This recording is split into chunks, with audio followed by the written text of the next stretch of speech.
Hi, I'm Alice. I'm 20 years old. I'm from Woking in Surrey, and I live there with my mum and my dad and my older sister. No one that I know or have ever known has been particularly into fortune telling of any kind, really. But having said that, I think like most, or probably every girl on the planet, if I've got a magazine in front of me and I'm flicking through it and I get to the horoscopes page, I'm going to read it. I'm find out which one I am. If I'm with my friends and we're bored, I'll ask them what theirs is, you read them out, you laugh about it, you move on, kind of thing. I don't know anyone who takes it seriously, and I'm quite interested to find out what the, not so much science, but what the theories are behind it, and who the people are who do genuinely believe it and why they genuinely believe it. And I'm really just kind of curious as to whether or not they can convince me that there's any truth behind it. Apart from anything else, I'm sceptical. I mean, here I've got about 9 magazines here, all of which have horoscope pages in them, and in the vast majority I've got Marie Claire, Glamour, Company, The Telegraph magazine and Heat, and in all of those my birthday, which is the 23rd of September, is listed as being Virgo. But then here I've got More and Cosmopolitan magazine, and I'm Libra in both of those. And straight away that just says to me that there can't be anything real in it, because they're already contradicting themselves, so how on earth is anyone going to be able to convince me that there's any truth in this?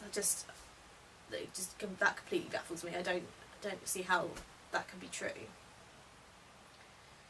On the other hand, it's quite nice because I do tend to read one, and if I don't like it I just read the other one, see if I like that one. To the idea of fortune telling in general, I think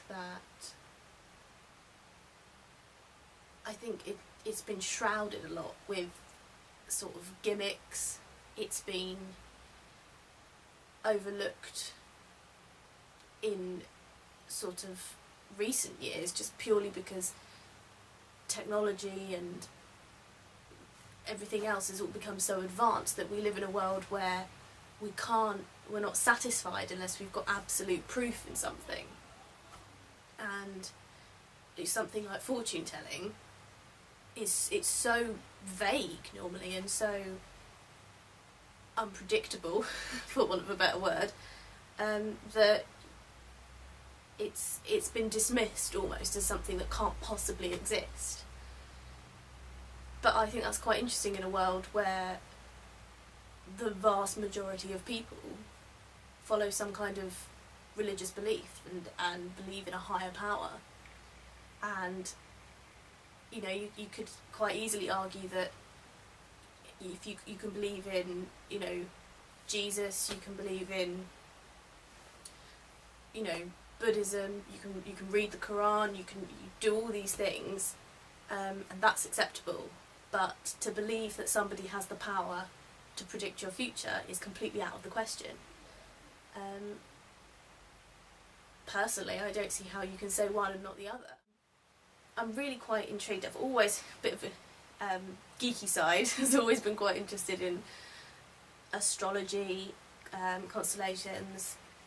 I love when it's a clear night and you can see all the stars. I quite like how that relates to all the horoscopes and the star signs, and how the time of year that you're born or when that you're born relates. I find it interesting. I find it really interesting, and so I think that's going to help with how much I'm willing to put into this and how willing I am to believe it. It's something, you know, I'd quite like to believe it. If someone can give me enough proof, I'm willing to open my mind a little bit and try to see something from someone else's perspective and try and understand it. And I'd love it if something happened that just completely convinced me. I've never ever had any kind of epiphany or spiritual or otherwise sort of moment in my life that's completely changed my way of thinking, and I think that for that to happen would be, you know, something, you know, incredible really.